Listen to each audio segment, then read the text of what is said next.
ازيكم يا حبايب قلبي، الناس اللي منوراني وهتنورني جديد لسه في القناه.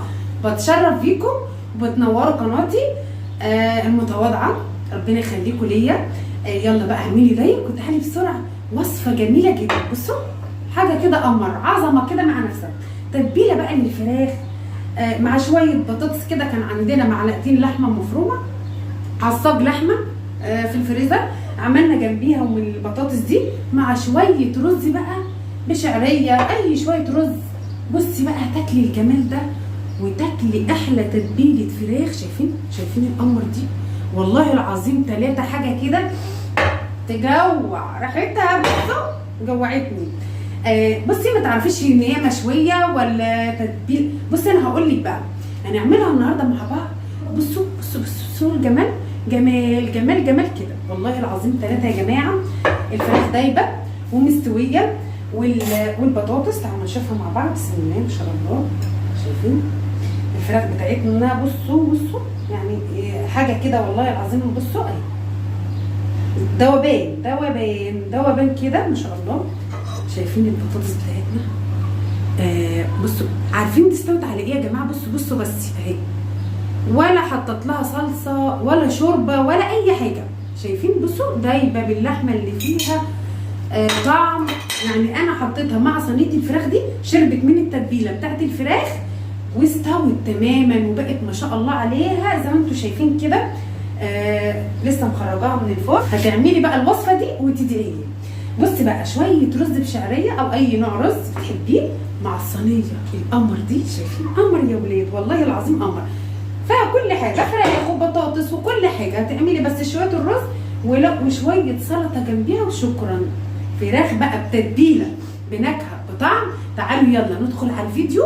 يلا سموا الله وصلوا على الرسول وحطوا لي لايك. يلا واعملي لي اشتراك في القناه ونوريني كده في قناتي المتواضعه. اكبر بيكم، ربنا يخليكم ليا يا رب. يلا نعمل مع بعض صينيه الفراخ القمر دي بالبطاطس، وهقول لكم النهارده ازاي تعملي. غيري ونوعي، مش تسلقي وتحمري، لا اعملي بقى في الفرن.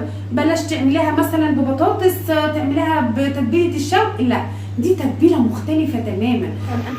اول حاجه هنعملها مع بعض، معانا الفرخه زي ما انتم شايفين كده، غسلينها كويس ومنضفينها. وشوفوا فتحها ازاي. اهم حاجه تعملي فيها فتحات كده، يعني الصدر شايفين انا فتحاه كده، والورك برده قطعه من عند الدبوس كده ومقطعاه من تحت الجلد. اول حاجه في التتبيله معايا معلقه توم باودر وبصل باودر، دي معلقه صغيره. نص معلقه دي من الشطه، دي معلقه صغيره يا جماعه. توم باودر، بصل باودر.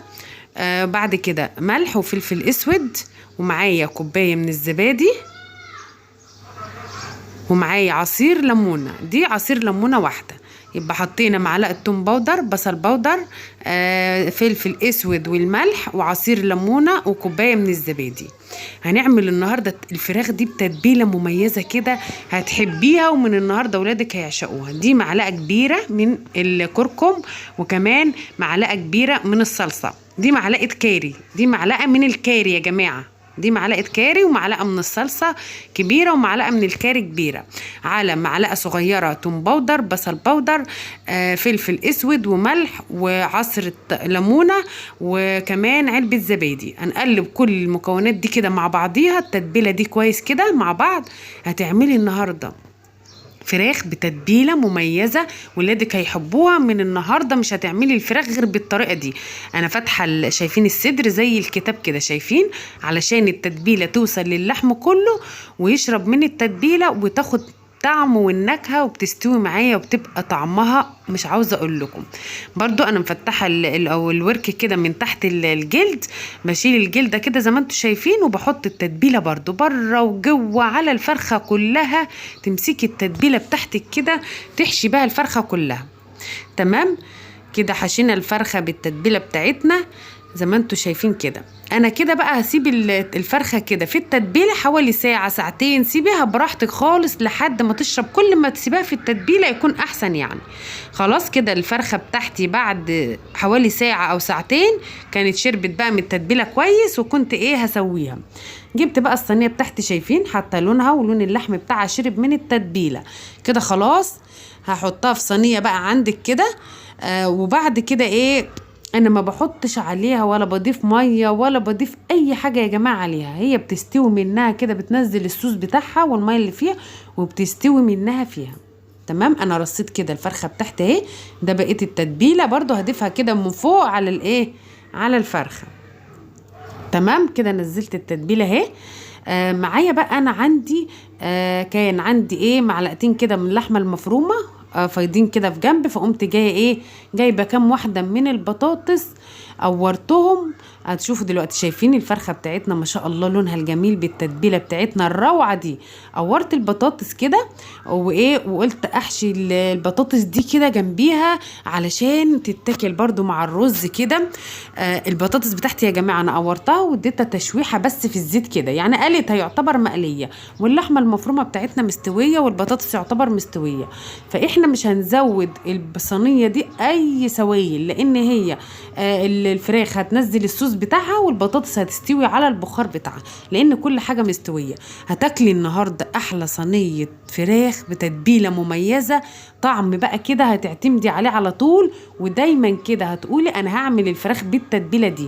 يلا بقى غيري ونوعي وسيبك بقى تسلقي وتحمري، اعملي فيه كذا تتبيله للفراخ اللي تعجبك اعملي بيها. شايفين القمر دي الصينيه الحلوه دي؟ خلاص كده الصينيه بتاعتنا جهزت على الفرن بقى. الفرن بتاعنا يا جماعه مشغلينه على درجه حراره عاليه.